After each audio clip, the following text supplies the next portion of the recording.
بسم الله الرحمن الرحيم رب اشرح لي صدري ويسر لي أمري واحلل عقدة بلساني يفقهوا قولي آمين يا رب العالمين. Today I will be discussing about the second principle of the natural law. That is, in fact, this one should be the first one. This is the principle of divine oneness, or law of divine oneness. And it is a very foundational principle for all the religions, and even for those who don't believe in God. This is an eye-opening principle if they're a human and they ponder upon why they're human and why they're born and they're here in the universe. Now, in the Quran, Allah mentions a lot of the times about a prophet that is very much loved by Muslims, Jews, Christians, and that prophet is Prophet Ibrahim. In Surah Nahl, Allah mentions, I think it's ayah number 120, Inna Ibrahima kana ummatan. Verily, Ibrahim was an entire ummah, an entire community or a nation. Qanitan lillah. He was devoted to Allah. And then Allah uses the word Hanifan for him, which means that he was inclining towards Allah, His oneness, and the virtues that Allah loves. وَلَمْ يَكُنْ مِنَ الْمُشْرِكِينَ. And he never associated partners with Allah subhanahu wa ta'ala. So in this ayah, pure monotheism is explained, affirming the eternity of Allah. Then Allah mentions, قُلِ اللَّهُ خَالِقُ كُلِّ شَيْءٍ وَهُوَ الْوَاحِدُ الْقَهَّارُ. Say Allah is the creator of every single thing, and He is the one dominating. Prophet Ibrahim was a pure believer of the oneness of God, and he was in search and in quest of his Lord throughout his life. If we read upon his story, that is the major highlight point of his life. Then Allah says about Prophet Ibrahim in the Quran in the next ayah, shakiran li'an'amuhu. He was grateful for the favors of Allah upon him. Ijtanabahu wa hadahu ila siratin mustaqim. So He chose him and guided him to straight path. Wa atainahu fid dunya hasana wa innahu fil akhirati lamina salihin. We blessed him with all the goodness in this world, and in the hereafter he will certainly be amongst the righteous. ثم أوحينا إليك أن اتبع ملة إبراهيم حنيفا وما كان من المشركين. Then He revealed to you, O Prophet, saying, now He's talking to Prophet Muhammad sallallahu alaihi wasallam, follow the faith of Ibrahim, the upright, who was not one of the polytheists. The whole legacy of Ibrahim, starting from his childhood, from his early life, was in the quest of one God. If you remember the story of Ibrahim talking to his father Azar, or the other people around him in the village, he was pondering upon every single thing, and he was in search of the reality. And he is the proof of monotheism. Now, I know that there are some non-Muslims or some Muslim brothers as well of different point of view trying to prove the idea of wahdatul wujud, that everything in the creation and the creator is all one. This is all defied in the Quran in Surah Ikhlas. Allah says, قُلْ هُوَ اللَّهُ أَحَدٌ اللَّهُ الصَّمَدُ لَمْ يَلِدْ وَلَمْ يُولَدْ وَلَمْ يَكُنْ لَهُ كُفُوًا أَحَدٌ. Say or affirm that Allah is the one. He is the only. He has no son and no father. The point why I mentioned Ibrahim previously, Ibrahim alayhi salam, is due to is for those people who don't follow the Quran, or they follow the other religions.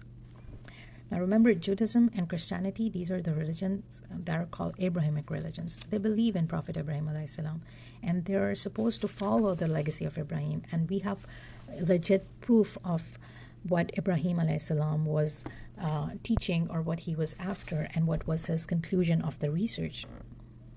Now, the idea that everything is God, or God is everything, or creator is the creation and creation is the creator, this is a bogus idea. This is absolutely, totally absurd. Because if the whole universe, a whole history of universe was to take a chunk of matter and another chunk of non-conscious matter and just rearrange it and make a conscious human being out of it, it doesn't make any sense. In the beginning of the universe, everything was just unconscious matter, and then everything from it should also be just matter. But since we have brains, we have minds, we have feelings, emotions, then surely what was before the universe must have had all these things, a great mind, emotions and everything. And that whatever there was, it's named as conscious eternal deity. Rejecting the divine reality is like rejecting your own self. And Allah mentions over and over in the Quran about, pondering upon or thinking about, looking at the stars and the sky and researching on it. And this is an open challenge in the Quran. And the universe has a spatial temporal boundary. It wasn't always there. The scientists of 1950s and 60s concluded themselves that universe has emerged. It came into being. It was created. So if it was created, then there must be a creator who created it. Now Allah used the word abd for us, for humans. Abd means servants, and servant is for the master. For himself, he used the word malik, which means master. A master cannot be a servant, or a servant cannot be a master. The idea of monotheism or tawheed or what you call oneness is explained in the Quran over and over and over, and so many times in the Quran, and also explained by Prophet Muhammad sallallahu alaihi wasallam in the hadith as well. Now, what is tawheed? Tawheed is believing in the ultimate reality that Allah is one, in his lordship, number one, in his names and attributes, number two, and in his right to be worshipped, number three. This pattern can be seen in the Quran not once, not twice, not 10 times, but more than 20 times. And the evidence is the first surah of the Quran and the last surah of the Quran. Now, if you open the Quran, the book of Allah subhanahu wa ta'ala, the first surah and the first 3 verses of the Quran, and look at the pattern. So remember I said that Tawheed is believing in Allah being a Rabb, a Lord, then his names and attributes, and then his right to be worshipped. Now, if you open the Quran, the first verse says, Alhamdulillahi Rabbil Alameen. Rabb means Lord. Then this next ayah is Ar-Rahman Ar-Rahim Maliki Yawmiddin. Ar-Rahman, Ar-Rahim, and Malik, these are the names and attributes of Allah. And the next ayah is Iyaka na'budu wa iyaka nasta'een. To you alone we worship and ask for help. Now you open the last surah and look at the first ayah of the last surah of the Quran. Qul a'udhu bi rabbin nas. Allah says, say that Allah is your Rabb. Rabb means Lord. Then Allah says, Malikin nas. Malik is attribute and name of Allah. Ilahin nas. Ilah means the one who is worshipped. So you can see this pattern. This is very beautifully explained, and Quran is no doubt a miracle. And you can see so many things in so many of the miracles in so many different surahs. And this is just one example, one evidence from the Quran where Allah is explaining how Allah is the Rabb and how he should be worshipped. Now, there are many religions who unify Allah in being a Lord, but they don't believe in his names or attributes. And there are others who believe in Allah as a Lord, but they don't believe in worshiping the Lord.